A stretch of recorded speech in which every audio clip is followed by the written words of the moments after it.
Welcome to Ogle's channel, thanks for watching today, and let's do a little update on some TMNT gaming news. And we're going to focus a little bit on Shredder's Revenge, because it's back in the news again. I know it came out in May, but hey, we got a new physical release for it, we got some new patch updates on it, some little gameplay improvements as we go. So let's just break down what's going on with Shredder's Revenge. So first off, let's talk about a new physical release. We are going to be getting a PlayStation 5 version of Shredder's Revenge, but it's going to be identical to the PlayStation 4 version as far as every aspect, except you're going to get a fancy little box, and it's going to have PlayStation 5 written on it.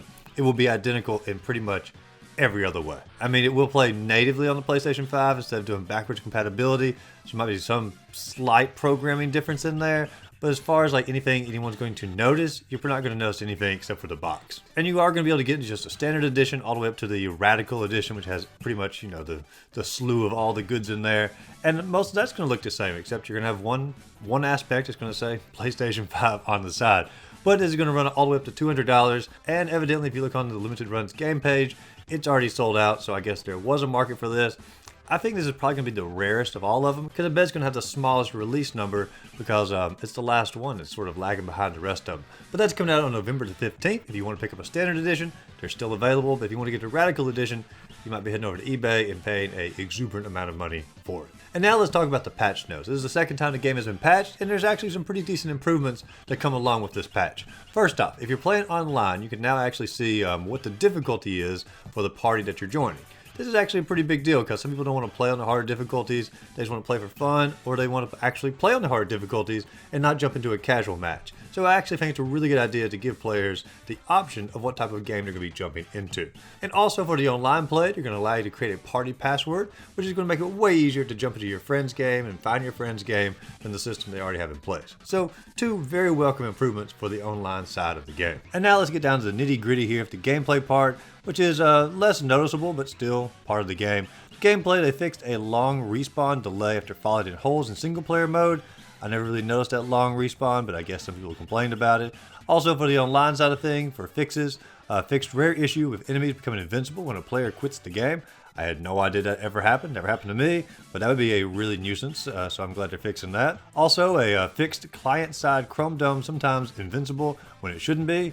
Hey, that's a good fix. No one wants an invincible enemy. Fixed Crane's torso, not receiving any damage from clients, only the host.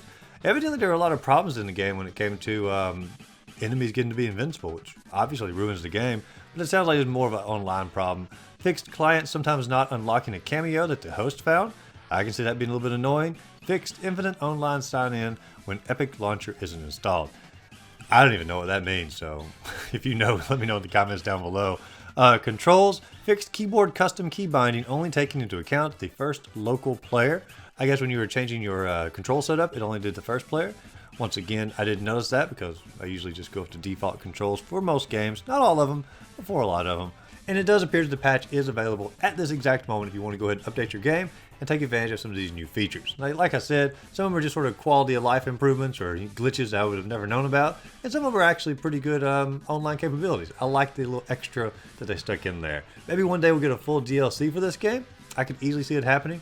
Maybe a new character to play with, or some, you know, different levels to mix in there. Or hey, maybe like a remix of some like the old Turtles levels, like the greatest hits of them. That'd be sort of cool. But also we have the Cowbone collection, which sort of, you know, negates that. But we have it in a new style of Shredder's Revenge, so that'd still be pretty cool. But hopefully we will get an update on the new TMNT game coming out next year. They said it's coming out next year. Supposed to be a pretty big AAA game. A little odd we haven't had a trailer or anything for it. If it's coming out next year, a little worrisome, but hey, I'm still got some faith in it. But let me know in the comments down below if you plan on picking up the PS5 version of the Shredder's Revenge, or if you plan on checking out some of these new upgrades when it comes to the patch notes. Let me know in the comments down below. If you enjoyed the video, be sure to like and subscribe to the channel. Check out my other videos listed up above, and as always, go out there, find a great game to play, and just simply have a great rest of the day.